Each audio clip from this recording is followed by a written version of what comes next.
So welcome along to A Story to Tell with me, Richard Beauvoisin. This is mainly taken from my radio bar show every Thursday morning from 10 until 12. If you do like it, don't forget to subscribe, share it to others and let everyone know all about Radio Bath. Hope you enjoy it. Today on A Story to Tell we have Heather Garbutt. She's been working in mental and emotional health for over 40 years and now specialises in love and relationship coaching. Now you're via Zoom today, Heather. First of all, good morning, stroke afternoon. Hello, it's lovely to see you, Richard. It's lovely to see you too. We are recording this in the afternoon, but being broadcast in the morning. But there we go.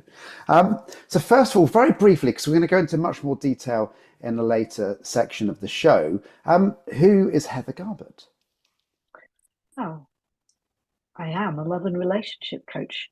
And I'm so sort of passionate and identified with what I do. That is who I am. I am what I do and I do what I am. I've been, as you say, working in psychotherapy since 1982. So I'm an art therapist primarily. I've got sort of depth of knowledge. But this that I do now is sort of future focused therapy with the aim to get people where they want to go rather than necessarily keep delving in the past. Okay. So you started off as, did you say, an art therapist? Yeah. What is an art therapist? Oh, there's a lot of us about in the NHS these days. Sometimes when people have got a lot going on emotionally, they can't just speak about it. They can't put it into words. But if they'll draw a picture of it, they won't necessarily, you wouldn't say, draw a picture of your relationship with your mother. You just say, let's just draw a picture of how you're feeling at the moment. And that conversation with the person and the paper brings out more stuff. And then when you talk about it, you say, well, in this bit here, this looks a very tight spiral. What's going on? It's, oh, yeah, sometimes I feel really like that. I feel really tight. And then you say, and when do you feel that tightness? Oh, it's every time I talk to my boss, he reminds me so much of my dad when I was little, and that you would never have got that, but just tell me about you and your dad. Yeah. So how does that work then? So I believe I'm not a bad dancer. Okay. I believe I'm not a bad teacher. I'm fairly skilled and experienced in both of those parts. What I believe I am horrific in though is drawing. Okay. So my fine motor skills regarding drawing, I make a stick man look like a complex Picasso. I really do. Okay. So how do you get past in somebody that literally can't draw? Patterns. Just Okay.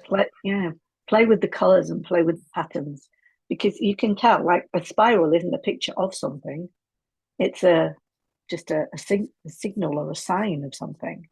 So yeah, I used to do lots more abstract work myself because it was more instantly expressive. So, zigzag lines, you see zigzag lines, you feel tension. Vertical lines, you feel trapped. You can see it, and even asking somebody to draw a picture of a house, I can remember that's really clear in my mind from years ago. A woman drew a picture of a house and there was a lock on every window and a lock on the door and a lock on the front gate. That says quite a bit, really, doesn't it? That does. Yeah. No, I can see how that you can then read into that. I suppose you've got to have the skills that can then read into those drawings at that point. So in 1982, then you started as an art therapist. Is that correct?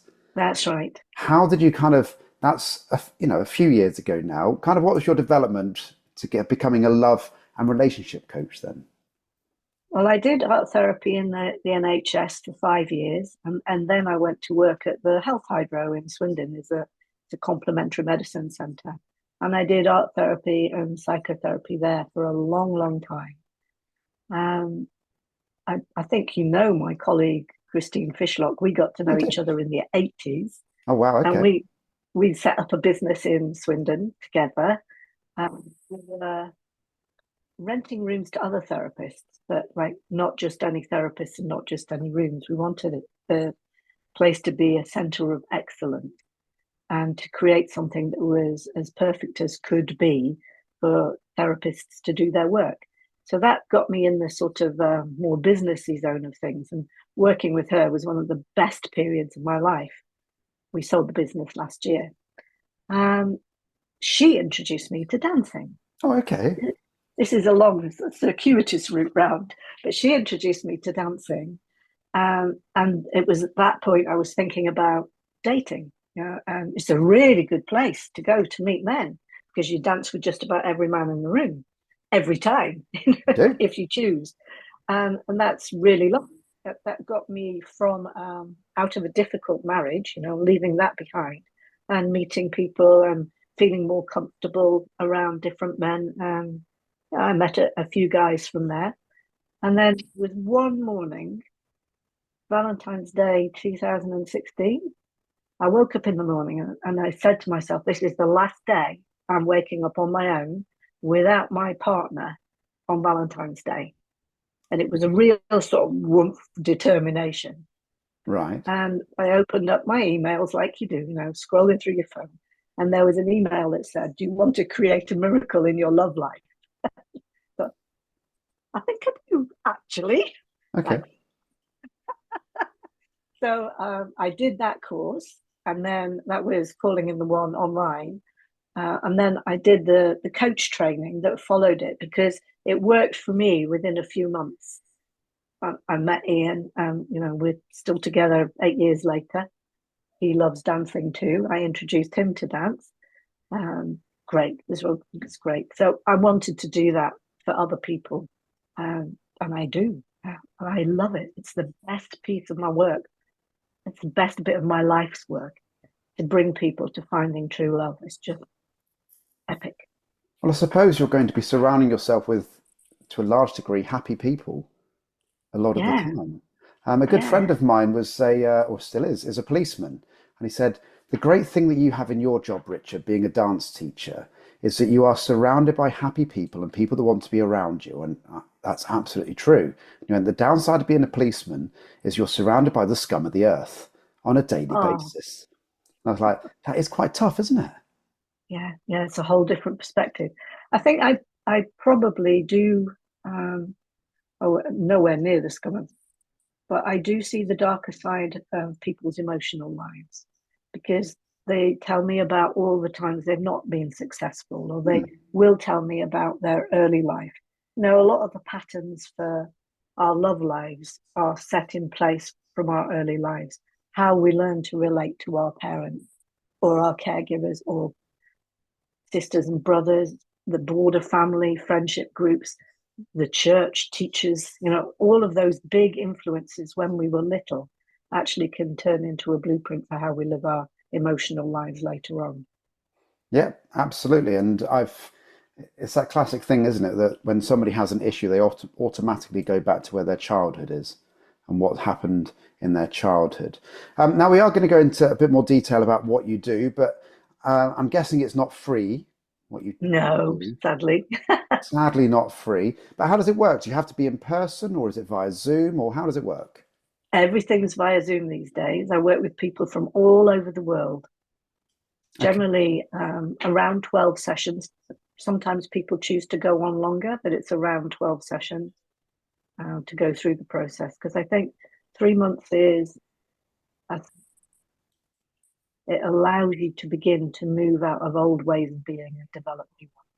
If it was just 3 weeks long, you'd probably not let go of the old stuff. You wouldn't feel secure enough. Whereas you can create some security in yourself over 3 months. Okay. Well, we're going to find out lots more in depth about the different types of services that you do offer. That sounded terrible. As soon as I said that, I was thinking that sounds really quite seedy, but it's not in that way, shape, or form. This is love counseling, nothing else different than that. But we're going to come back with Heather right after this. Bath and West Wiltshire's Radio Bath. So it's Richard Beauvoisin here, right until midday today, here with Heather Garbutt all morning. We're talking about being a love and relationship coach today. So we're going to now start off our process with trying to find the right person for you. And I believe you call this calling in the one. Yeah, yeah. It's actually a book written by Catherine Woodward Thomas. She wrote the original, I think, around 2001, but she's updated it recently. And it's a step by step self help book that you can use. Um, it's a really good book. You can use it on your own. You could use it in a small group. But as I would say as a coach, you cannot beat really being through it. It will give you the 7 steps. The initial part, excuse me, is to really get clear on what you want in a relationship. Really get clear. So the qualities you want to feel in a relationship, the qualities of the person, you want, if you're looking for lasting love rather than flings, because people do have flings and that's absolutely fine. That's not my bag. What I'm looking for to help people with is how to find true lasting love. So you need to be looking for trust, respect, commitment, closeness, a feeling of being at home, a feeling of being safe, feeling of being understood and understanding.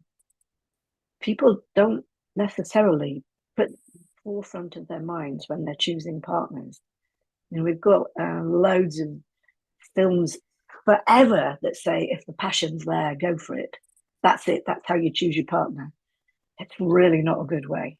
It's really not a good way because, how to précis this, those highly charged relationships are the ones where you're likely to be repeating early patterns. So if you've always felt abandoned, you will seek out unconsciously somebody that will abandon you. If you've always felt not important, you will find yourself somebody who treats you as unimportant. Unless you've done your emotional work, you'll repeat those patterns. If you go with the emotional charge, the sexual charge, that's likely to be your unconscious recognizing what you experience as loving connection. Now, I'm putting that in inverted commas because, some people experience loving connection as being slapped. And that actually might come out in your passion life. It's not necessarily non-violent. It could be anything from that extreme to complete security and safety. Okay. So I suppose my initial thought process is, what are the 7 steps? Yeah, sorry, I've gone off a bit. No, that's okay. No, I'm intrigued. Okay. I've been in a number of relationships. I'm on marriage number 3, or as I like to call it, my final marriage, with my forever wife and all of that. Because if I say wife number 3, it makes it sound like there's going to be a wife number 4, which I have no intention of. But did I look at each occasion and think, right, what am I looking for in my relationships? No, I just kind of went with the flow, I suppose. So, Yeah. so what are the 7 steps then? Okay. So you get really clear on what you want, who you want, the kind of person you want. Somebody who is relatively similar to you is easier because you don't get so many conflicts. Somebody who's trustworthy, respectful, as we've said. You develop a vision of that you can really see over and over again. And it can be really short. One I like to do is sitting on a veranda of a nice restaurant or cafe, looking across at a view, and you're holding each other's hands across the table with a cup of coffee or a glass of champagne and looking at each other, celebrating your 6th anniversary. That takes you to a sort of scene that's beyond getting together. It's where you are secure. So that's step 1. Broadly, you find what you want, you create a vision of it, and you create an intention. So the intention is sort of what I made on Valentine's Day. I will be a partner on Valentine's Day next year. That was an intention without knowing it.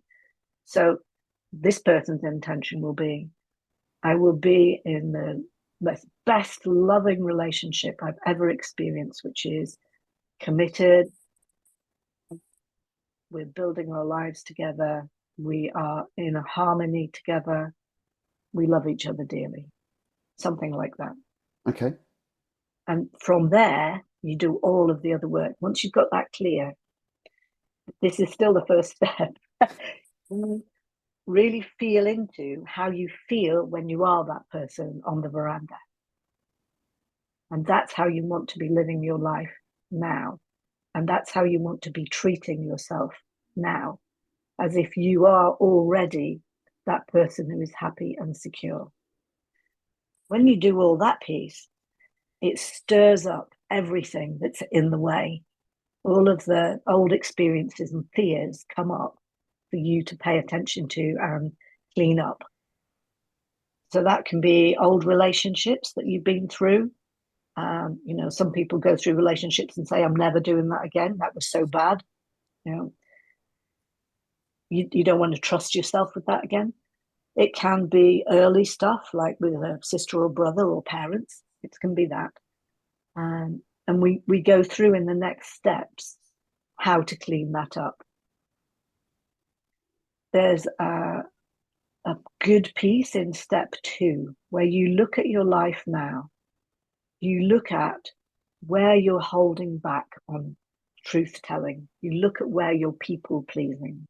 You look at where you're not holding boundaries that keep you safe and happy and healthy. You look at where you've got old agreements. So you might have said in the heat of a heartfelt moment to somebody when you were 16, never love anybody else but you. And if you say it with strength, it is like setting an intention.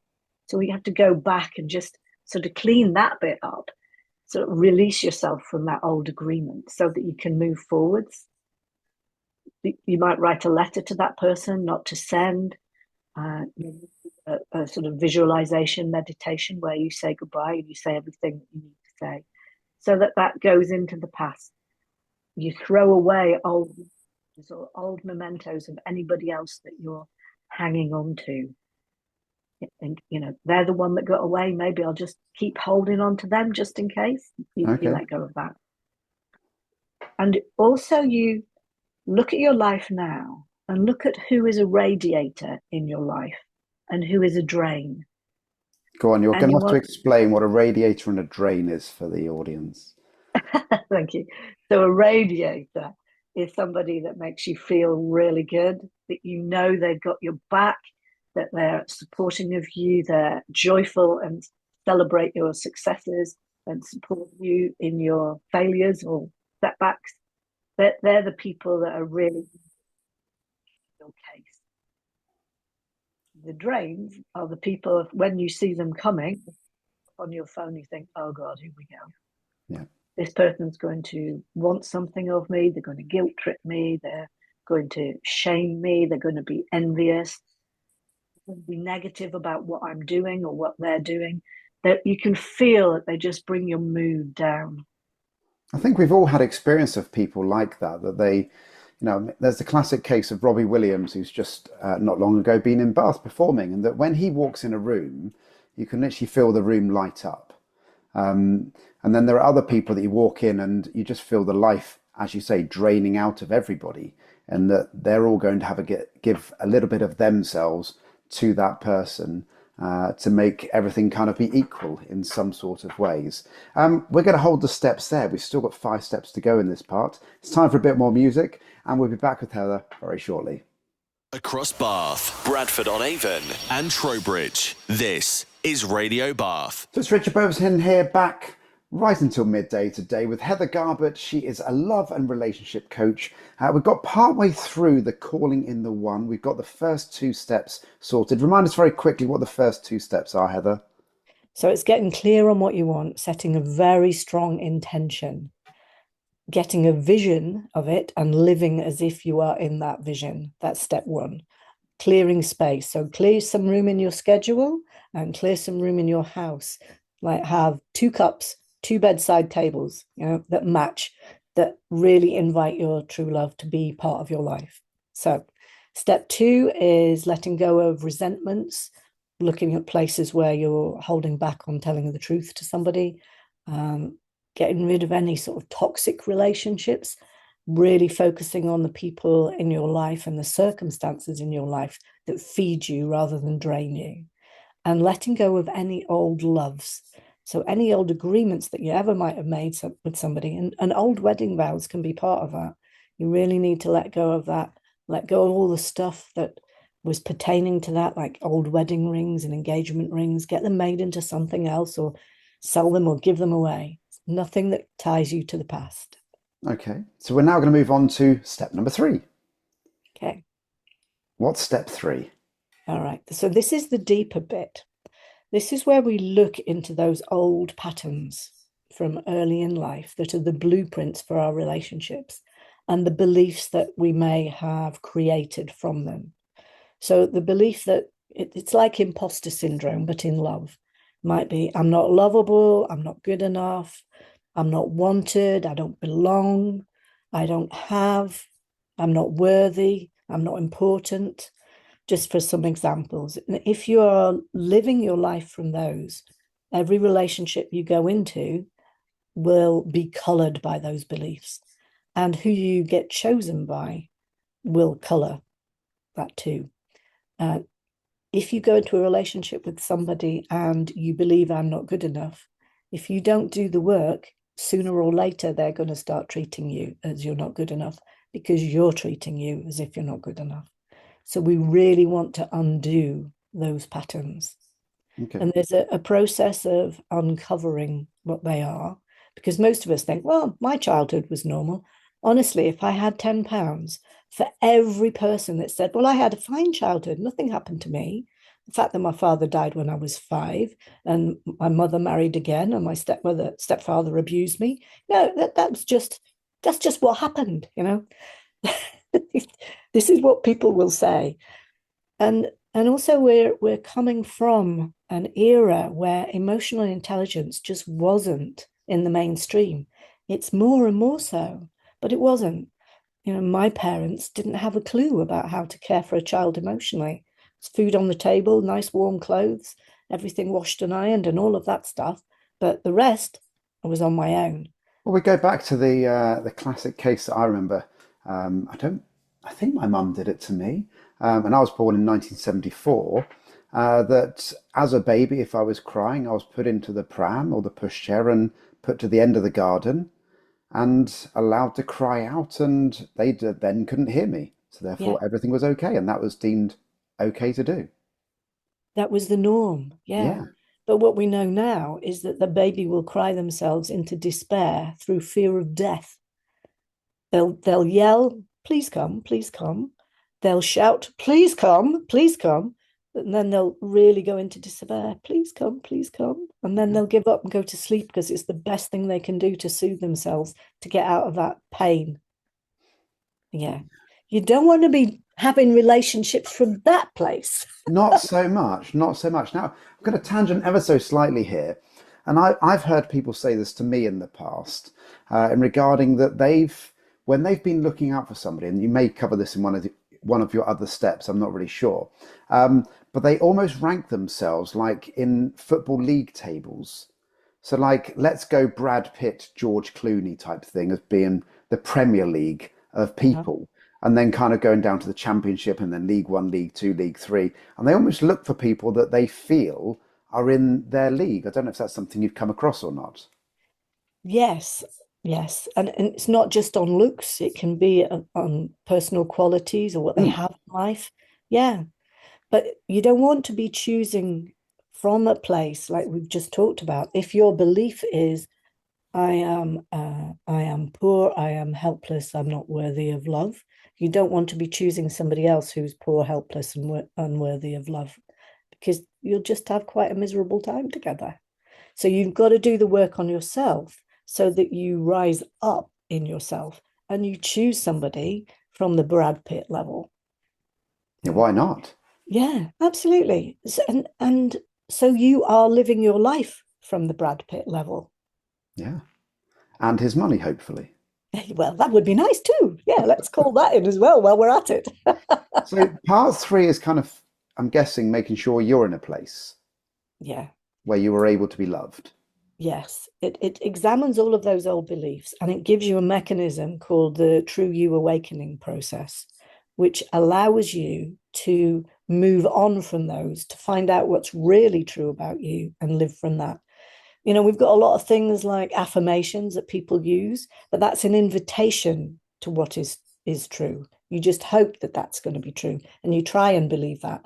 But the True You Awakening process finds out what really is true about you. that's a much stronger place to be living from than might be. Okay. So what's part 4 then? Well, part 4, we go, she calls it setting your course. And I just love that. It's where you really start to look much more deeply about what you want to experience. By this time, you've got much more of a feeling, a vivid feeling of what you want to experience, what you want to contribute, what you want to do together in the world, what you want to create, how you want to shape your lives. That's a really important part. And then you look at where you are now and what you need to let go of to be the person that's living that, to live that life. Just half a dozen things, work on it a bit at a time. So it may be patterns of behavior, it may be old friendships again. It might be actually limiting yourself in your work. It might be about playing safe. It might be about keeping yourself not visible. It might be that sense of being small, safe and hidden. You want to let go of anything that keeps you in that frame and what you need to embrace. So this is new ways of being, learning new skills. You could say, I was doing that coming dancing. I was making myself visible. I was learning a new skill. I was expressing myself because I've always loved dancing and partner dancing even better. What do you want? How do you want to be? How do you want to live? Some people want to travel. There are no end of people doing the nomadic thing.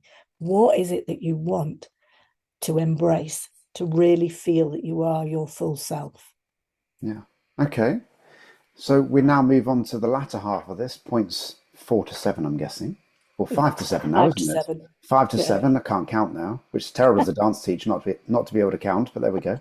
Let's move on. Part 5. Well, part 5, we're looking in parts 5, 6, and 7 to help you really get out on the dating apps, really take some action. These 3 steps are putting everything you've learned into action with strong support. Okay. So you might, one of the things you want to embrace is making sure you have a date every week, making sure you get really clear, even more clear. Looking at how you want to behave on a first date, what you want to find out on a first date.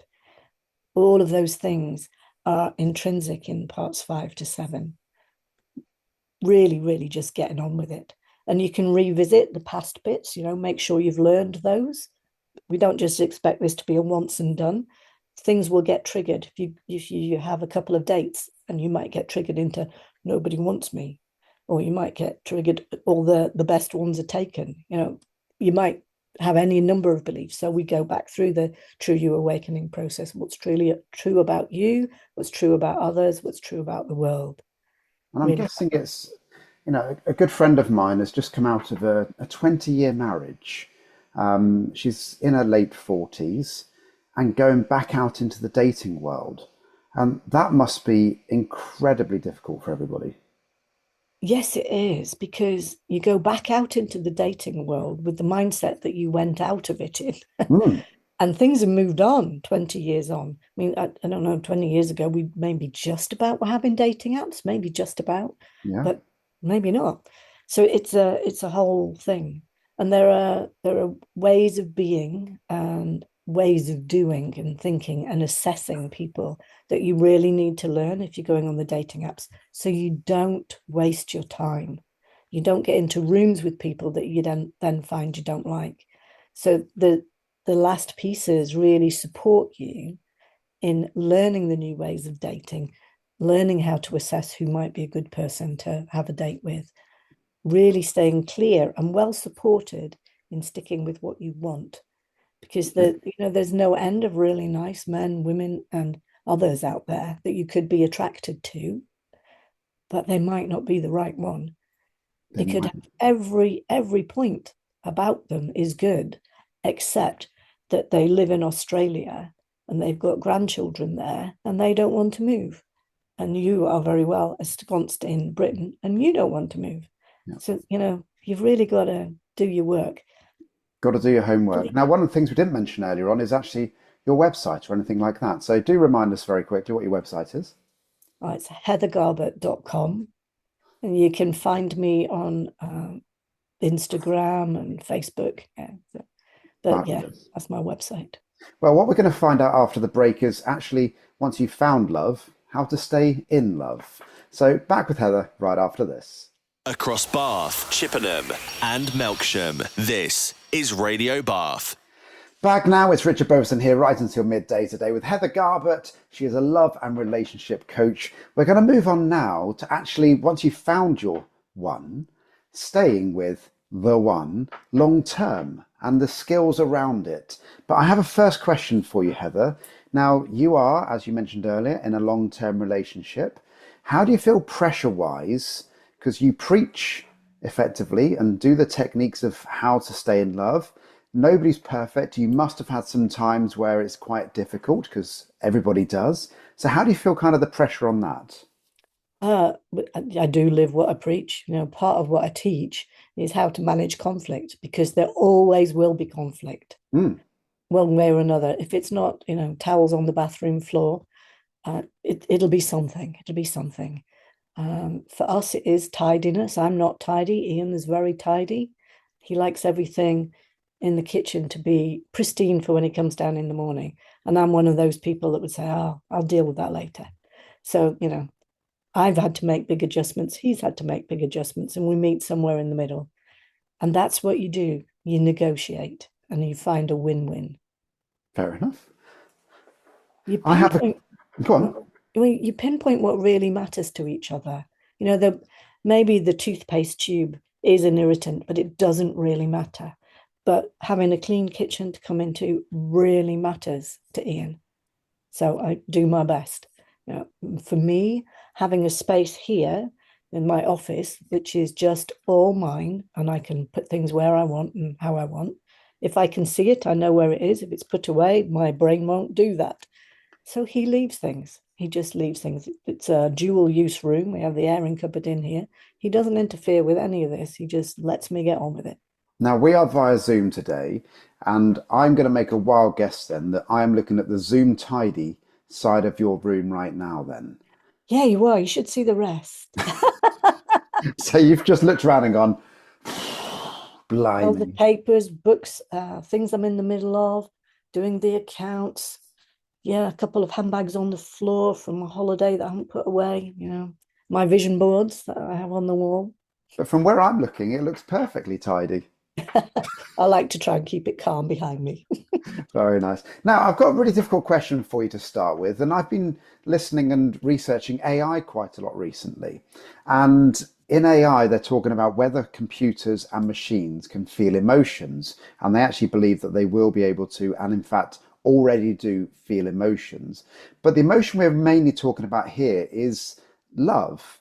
So I've got a difficult question, which I'm guessing is for you, Heather, and that is, what is love?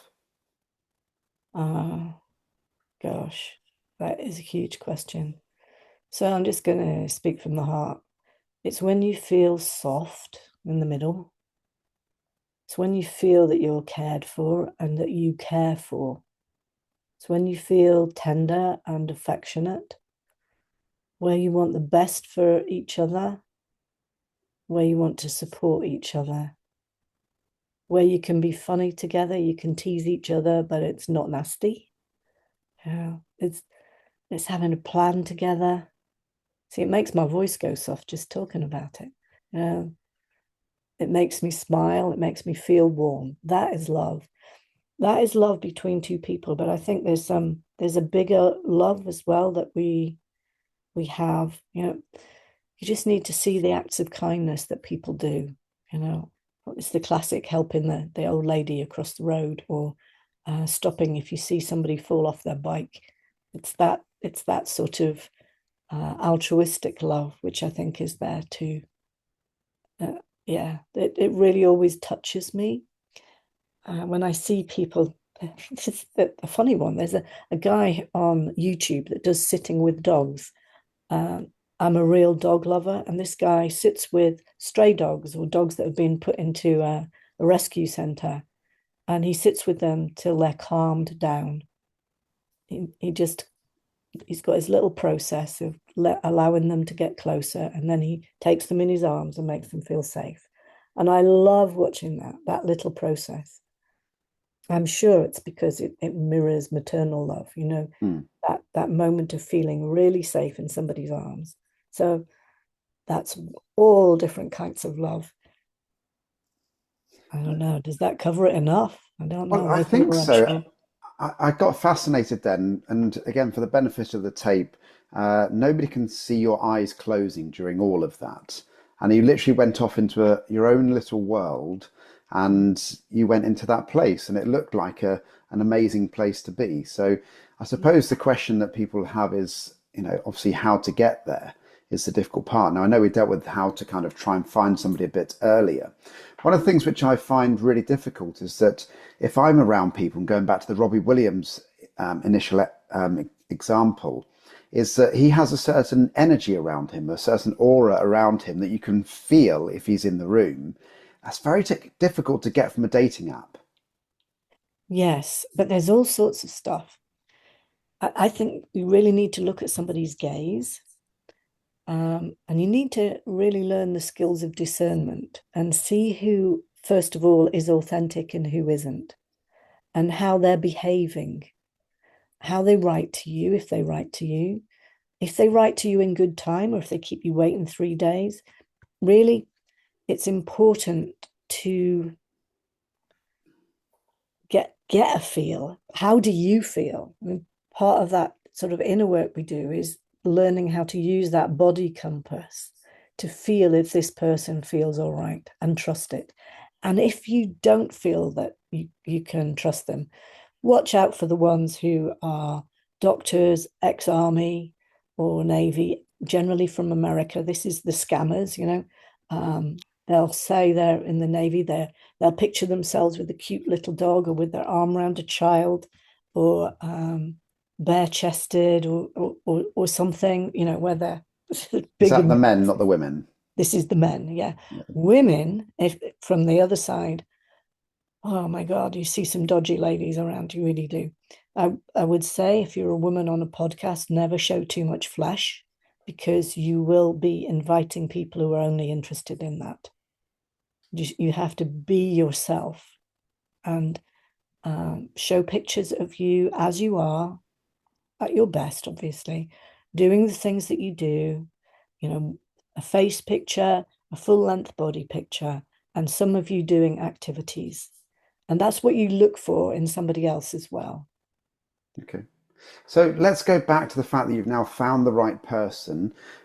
What is a great relationship built on? First of all, trust. You need to know that you can trust the other person with all kinds of things on all kinds of levels. So, with your emotional life, with your physical safety, that's absolutely fundamental. It should go without saying, but it doesn't. Yeah, side. I mean, if you're looking at pictures of people, don't choose somebody who's holding a gun, you know, because you know, people do. Because they say, you know, I'm a protective guy. And you think, yeah, right. Who do you protect? Is it you or is it other people? Yeah. Somebody's needing to come up forwards with that. You don't want them. And likewise, if a woman is saying, I want a man who does, he earns at least this, he's over 6 foot, he's got blonde hair, he drives a Porsche. You know, you don't want to be going paddling with anybody like that Well, because that's me. sooner or That's later, me out for a start. I've got grey hair. I'm 5'9", and I drive a Mazda, so I'm completely out of that scenario. you have other things though. You see, you would put pictures of you dancing, wouldn't you? And again, it's quite interesting. Not that I'm in the dating world, but I've had people saying to me that they would find me being a dance teacher a really threatening thing because I'm dancing with, over 100 women at least every single week, and they would find that quite a threatening thing. So some people have said who are dancers, they almost hide their dancing side of it. Well, to be honest, I'm not sure you want to be in a relationship with somebody who would trust you that little. Hmm. And really, you want to find somebody more secure. Yeah. So great relationships. We've got trust. What else is it built on? Commitment. You need to know that you're really in it for the long haul. I will say to people, really find out what your life patterns are, what you're wanting out of life. Because, one person wants to live in Australia and one wants to live in New York, but you don't know that because you met in London. 5 years on, her plan is to go to Australia, his is to go to New York. You've wasted 5 years thinking it's going to be the future, and actually you're going somewhere else. I use that as a concrete example, but it could be one person wants to have children and the other doesn't. That's a really common one. One person has really strong family ties and the other wants to be free and travel the world. One person is really devoted to their career and is bound to that and doesn't want to move from living in Milton Keynes. It could be those sorts of concrete things. So you want to really be clear what their life choices are going to be. And neither of you really should make such a massive sacrifice that it would be like taking part of you away. Like Ian and I talk, he's a real sportsman and I'm a real artist. We come together in the field of dancing because it's both artistic and physical activity, and that's really lovely. But I would never dream of asking him to give up his sport. He would combust. And if I didn't have my artistic expression and my work, which is an artistic expression for me, and the intellectual stimulation that goes with all the reading and studying, I would combust.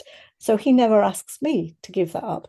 But you've got to find those things that are enough in common that won't conflict on such fundamental levels that it would cause either one of you significant pain. And I suppose the reason for that is that you're always going to have some sort of resentment against that person at that point. It's time for some more music, Heather. We're going to have a little break, but when we come back, we're going to find out much more from Heather, all about love and relationships. Back with Heather after this. Locally made. This is Radio Bath. It's Richard Beauvoisin here with Heather Garbutt. We've been talking all about love and relationship coaching today. And we're on to the next part now, but we're still kind of figuring out how can you help people, Heather, actually get through all of this. So how can they get in touch with you? How does it work? There's a link on my website that will give you a free half-hour consultation. And then you can tell me whatever it is that you're looking for. And I'll see if I'm a good fit and we can work out a way to work together. Okay. And what's your website again, Heather? heathergarbutt.com. Fabulous. So does that make you the only Heather Garbutt then? No, there are others. Apparently there's a performer, Heather Garbutt. So you've done well to get heathergarbutt.com. I am. Very good indeed. Now, we were talking before the break about kind of being in love and getting trust and commitment. How do you generate that? Generating trust and commitment in a relationship is organized around treating each other well. So you speak to each other respectfully, with kindness, with patience. You're very careful with your tone. We're talking perfection here. We're all going to get triggered from time to time, but how you deal with that is important. You never try and resolve any conflicts when you're in a fierce state, because when you're triggered, you'll believe you're absolutely right. And that's a trauma trigger. That's what you'll do. You'll be emphatic. You'll be in fight and flight. The blood will go to the back of your head. You won't be in your thinking cortex. So you got to wait for all of that to settle down and then come back and apologize, take responsibility for your part in any difficulties, and work out a way together to get things through. So I'm combining two things here. I'm looking at how you resolve conflict, but also how you treat each other. So the signs that a relationship is destructive is if they take the mickey out of each other in an unkind way. They don't resolve arguments. They stonewall. They are critical of each other, or speak in a sort of sarcastic or cynical way towards each other. They don't look out for each other's feelings and needs. And this may not be, what they're like all of the time, but if they're like that together a significant amount of the time, the chances are it's going to be a very unhappy relationship, or it's going to break up. Now, I know one of the things that talking on a personal level here, so my lovely wife, Zoe, I think the absolute world of her. And people often say when they see us together, they can see that we're really in love. and that we're very happy together. We, believe it or not, and I like to call them discussions, we might have the odd discussion which might be a little bit heated. And that definitely does happen sometimes. And I think all relationships do have those.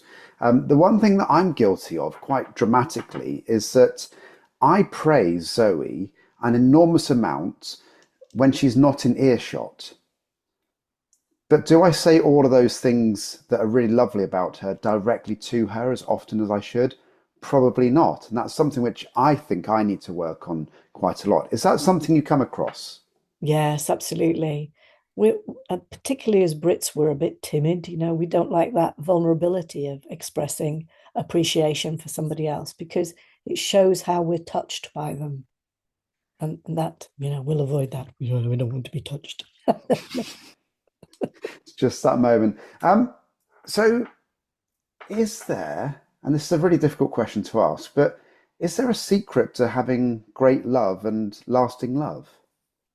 Yeah, all of these things, treat each other with respect and kindness. Have a date night so you can have a weekly review and you can bring things up and talk about them and negotiate. If I had it all my own way, it would be like this. Oh, if I had it all my own way, it would be like this. Okay, so we've got those two things. How can we make that fit together? It's a lovely woman called Alison Armstrong, and she described a piece of negotiation like this. It's so sweetly. The couple had a restaurant and they had two young children. The wife was at home with the two young children. She wanted her husband to be there for the dinner. That's not likely to happen because he's running the restaurant.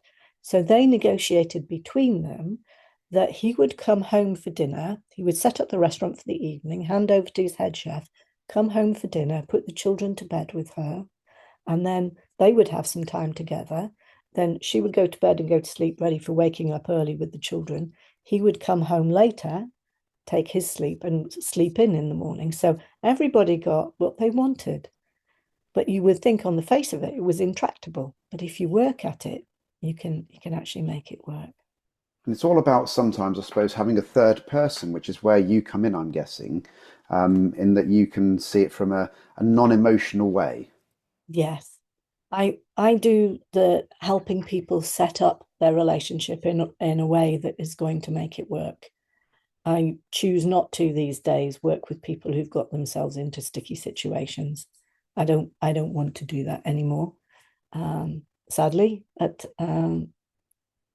my point is to set people up in the right direction. So they've called in their one, they come together to work with me to set up their relationship in such a way that they can resolve conflicts when they come, that they can plan their lives together in a way that makes them both happy, that can get their communication in line.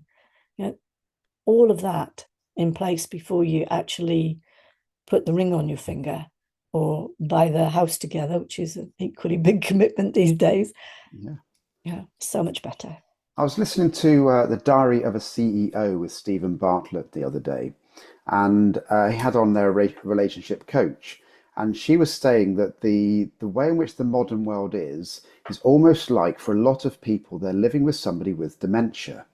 And he was like, what do you mean by that? She said, well, quite often, if you're talking to somebody with dementia, you may say something and they don't really hear you, don't really understand what you're saying. And it's almost like they're not in the room with you.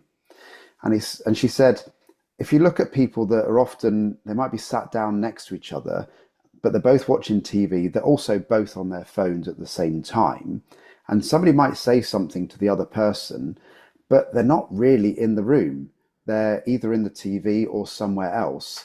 And then at the end of that, all of a sudden, one turns around to the other one and then says, do you fancy a bit of the other? And not surprisingly, that doesn't necessarily go very well. Um, No, and that can be quite difficult. So if people are in that scenario, what would your advice be to them?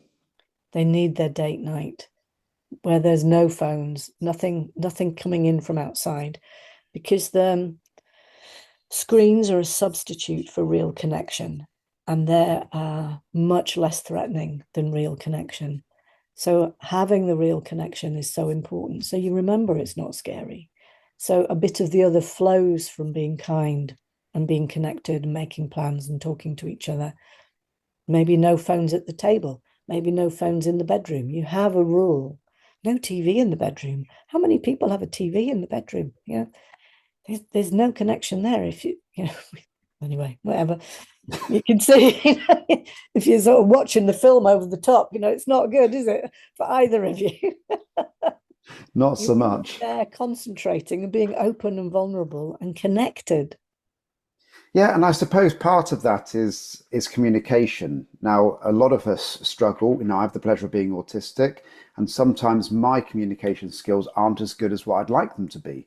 The classic thing that for a lot of autistic people, if you don't say their name at the very beginning of the sentence, then they won't have heard you. So if I turned around to you and said, "What's the colour of your cushion, Heather, that's behind you?" then in my head, I would have heard, "Heather, what's behind you?" I wouldn't have heard that first bit at all. If I'd have said, "Heather, what's the colour of the cushion behind you?" I would have heard all of that sentence. And that, again, is understanding the people that are around you and having that communication, knowing that you might need to change your ways because that person is individual. What's your thoughts on that? Absolutely. And I love the love languages for this. See if I can remember all 5. So there's quality time, physical touch, gifts. Oh God, you see, I'm not going to do it now. I'm on this. Right. There's But 2. you know what we're going to do, Heather, is we're going to have a little break for music. And when we're going to come back, we'll recap what the 5 love languages are and also what to do if it doesn't quite go to plan. Back with Heather right after this. Made in Bath. This is Radio Bath. Time for the last part now with the lovely Heather Garbutt. We've been talking all about love and relationships all morning. Before the break, we spoke about the love languages very quickly. Both Heather and myself had a mind blank about what the 5 are. So Heather, what are the 5 love languages? I looked them up again just to be sure. Words of affirmation. So that's being spoken to kindly and appreciatively. That's mine. Quality time. That's spending time together, obviously. Physical touch. Goes without saying. That can be the spectrum of a quick peck on the cheek or a touch of the hand to passion. Acts of service. That's a man one, that they really want to do acts of service, but women do it all the time as well. Receiving gifts. And I think there is a 6th one, which is allowing time and space, because there are some people in the world, and I'm one of them, that just needs solitude to discharge feeling, to relax. Okay. And it's actually a really simple thing you can do, isn't it? You can just go onto the Love Languages website and answer really not that many questions, and you can find out from your partner what is their love language. And it's an incredibly helpful thing to do. I've done it with Zoe as well. And I know that she does appreciate gifts, but actually she needs from me time, which is the bit that I struggle with the most because I'm an incredibly busy person. Likewise, I don't really like gifts particularly much. So yeah, I'm one of the other ones, which I'll be honest with you, at this moment in time, I can't remember what it was, which I need to look up again. so I shall do. But yeah, so do have a look at love languages. Now, last part for yourself is it doesn't always go right, does it? And you've titled this Conscious Uncoupling. And I was looking at this on your website, heathergarbutt.com, for those that didn't listen earlier.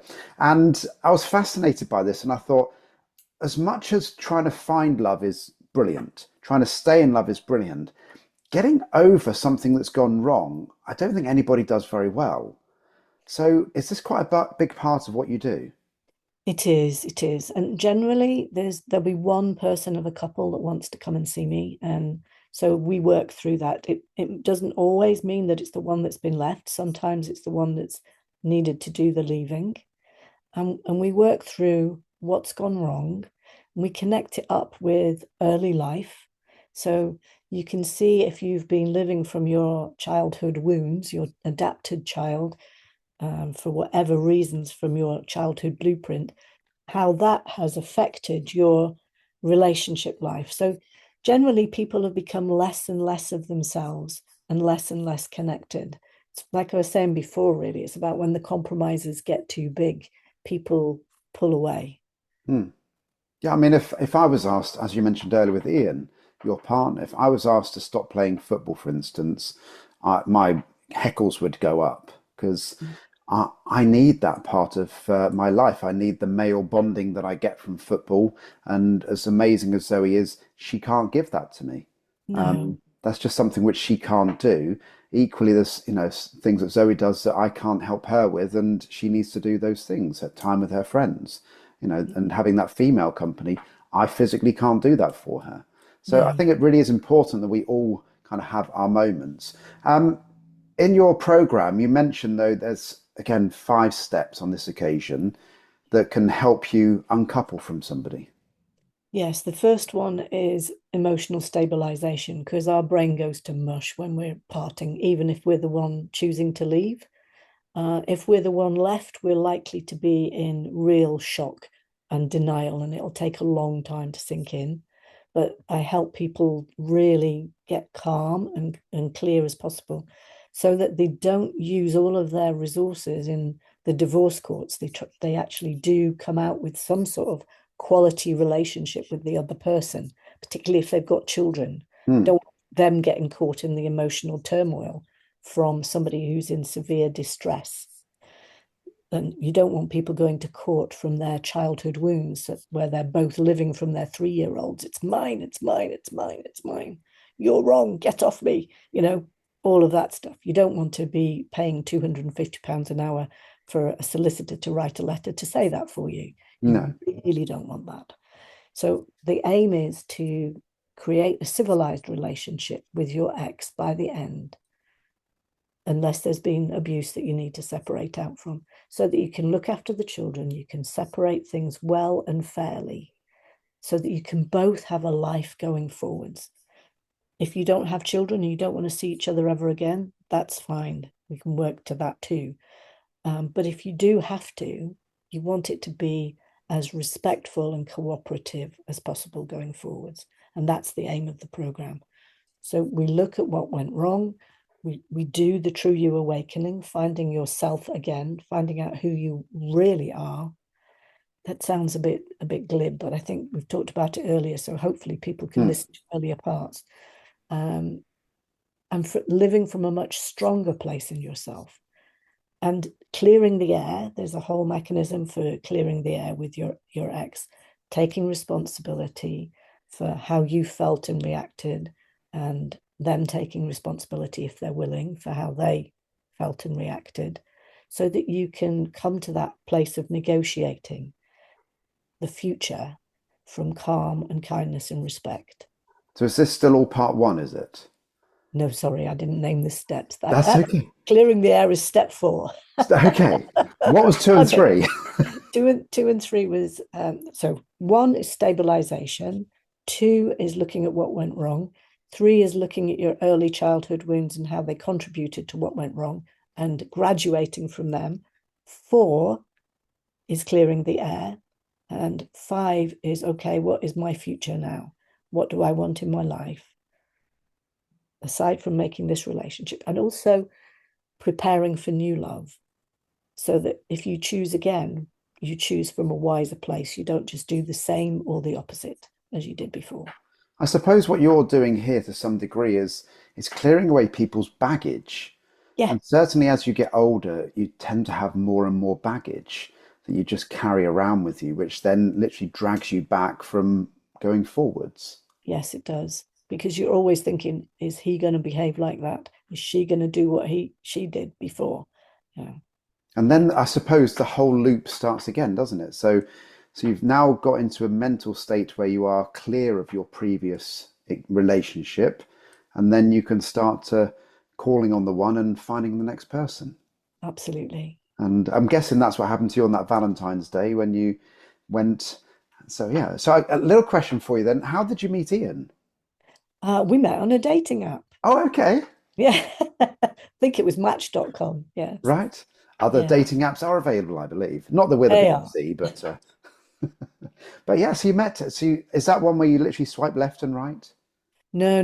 It's much more old-fashioned than that. You are talking 8 years ago. Okay. It was writing in the little box. So what attracted you on the dating app to Ian then? I'm intrigued. It was his gaze and his warmth, the look of his warmth, the way that he wrote. He was very responsive and respectful in the typing, when you type in the little box and you send messages. And then we spoke on the phone, and I really loved his voice. He's got a very rich voice. We were singing on Saturday, and it's just lovely to be standing next to him. I sometimes don't sing just so I can listen to him. His voice is really lovely.